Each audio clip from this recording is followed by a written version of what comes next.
جبلہ بن اہم کے ساتھ حضرت خالد بن ولید کی لڑائی تھی اور رومیوں کا لشکر بہت بڑا تھا اور حضرت خالد بن ولید کے پاس تھوڑے لوگ تھے. لیکن ہوا ایسا کہ حضرت خالد بن ولید جس جنگ میں بھی گئے ہیں فتح کے پرچم گاڑ کے آئے, لیکن یہ پہلی جنگ تھی کہ جس میں ان کا پلہ بھاری دکھائی دے رہا تھا اور ان کے قدم اکھڑ رہے تھے. حضرت رافع تائی رضی اللہ تعالیٰ عنہ نے کہا لگتا ہے آج قضا آ گئی, آج نہیں ہم بچ سکتے حالات جو ہیں. حضرت خالد بن ولید کہنے لگے ہاں مجھے بھی یہی لگتا ہے کہ قضا آج آئی ہی آئی. ادھر حضور علیہ السلام حضرت ابو عبیدہ رضی اللہ تعالیٰ عنہ کو خواب میں ملے اور وہ اپنے گھر میں سوئے ہوئے تھے مدینہ المنورہ میں. کہا اللہ کا شیر مشکل میں پھنسا ہوا ہے اور تم سوئے ہوئے ہو. حضرت ابو عبیدہ رضی اللہ تعالیٰ عنہ رات کو ہی اٹھے, بیدار ہوئے اور اعلان کروا دیا. شہر میں اعلان ہونے لگا مدینہ المنورہ میں, جلدی تیار ہو جاؤ, حضرت خالد بن ولید کی مدد کو پہنچنا ہے. انہیں کتنا یقین تھا کہ حضور خواب میں آئے ہیں تو حضور ہی آئے ہیں, کوئی وہم نہیں سمجھا. جلدی جلدی اعلان کروا دیے, مجاہد جمع ہونے لگے اور دیکھتے دیکھتے لشکر تیار ہو گیا.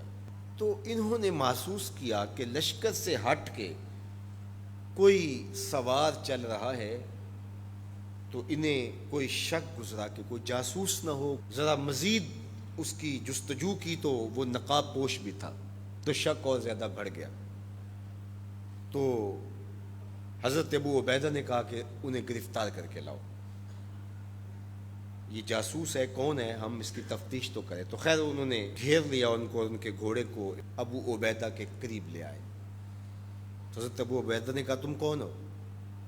انہوں نے تھوڑا سا قریب ہو کے کہا کہ میں خالد بن ولید کی بیوی ام تمیم ہوں. جب آپ نے اعلان کیا کہ خالد مشکل میں ہے تو میں پریشان ہو گئی کہ اللہ کا شیر تو کبھی مشکل میں آیا نہیں تھا, آج کیا ہوا؟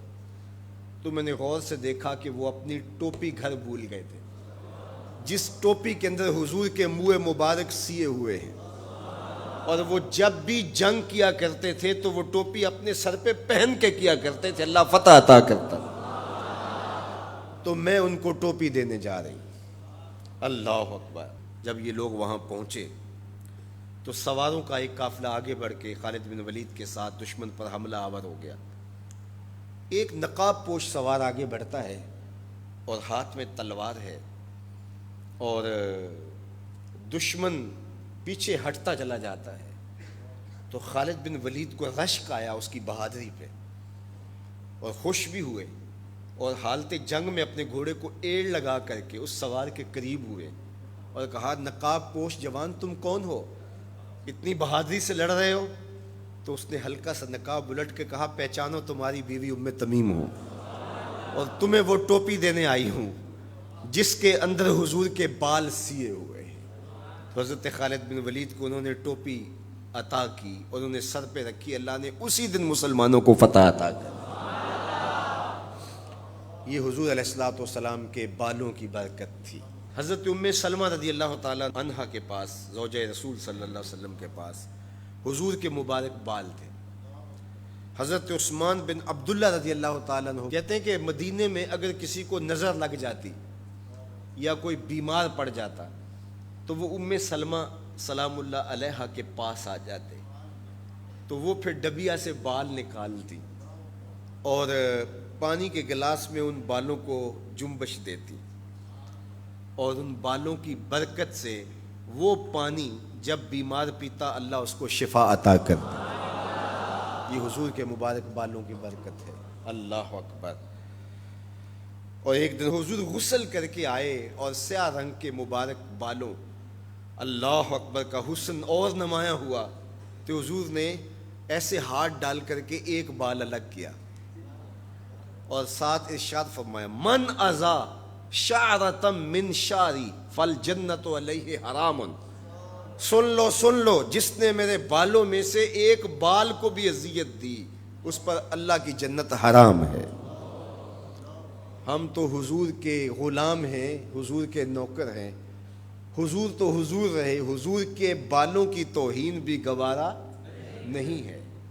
اقبال کہا کرتے تھے لوگ باتیں کرتے ہیں، ہم تو یہ بھی گوارا نہیں کرتے کہ کوئی کہے تیرے پیغمبر کے کپڑے میلے تھے، ہم تو یہ بھی گوارا نہیں کرتے۔ مغرب اس کیفیت کو سمجھتا نہیں ہے، اور وہ سمجھتا ہے کہ شاید ان حرکتوں سے میں مسلمانوں کے دلوں سے ان کے پیغمبر کی عظمت کو چھین لوں گا، نکال دوں گا، لیکن اسے بھول ہو گئی ہے۔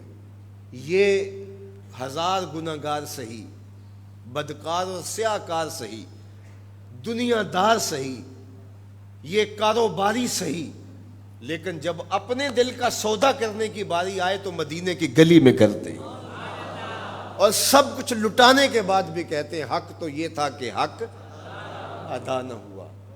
ہماری جانیں، ہمارے ماں باپ، ہماری نسلیں، ہماری زندگی کا ایک ایک گوشہ حضور کے نام پہ قربان۔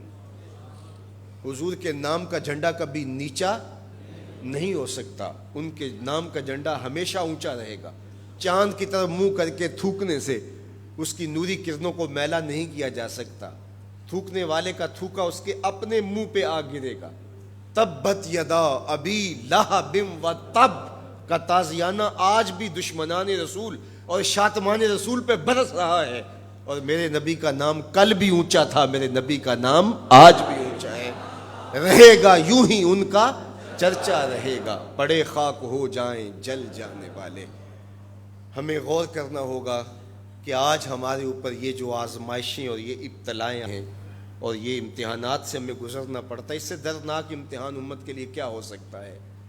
تو کیا اب بھی ہم فرقوں میں بٹے رہیں گے؟ اب بھی ہم ایک دوسرے کے گریبان نوچتے رہیں گے؟ آج بھی ہم جو ہے وہ غفلت کی زندگی گزاریں گے، یا اپنی زندگی کی ایک ایک سانس حضور کے قدموں میں رکھ دیں گے؟ تو محبت کا تقاضا یہ ہے کہ اپنی ایک ایک سانس حضور کے نام پہ قربان کریں۔ ہم جئیں گے تو حضور کے لیے، مریں گے تو، اور آخری سانس تک حضور کے وفادار رہیں گے۔ اور یہ ہماری زبان سے نہیں، ہمارے قلب سے، ہماری روحوں سے ہمارا عہد ہے، ہمارا ارادہ ہے۔ حضور ہمارے ماں باپ آپ پہ قربان، ہماری نسلیں آپ پہ قربان۔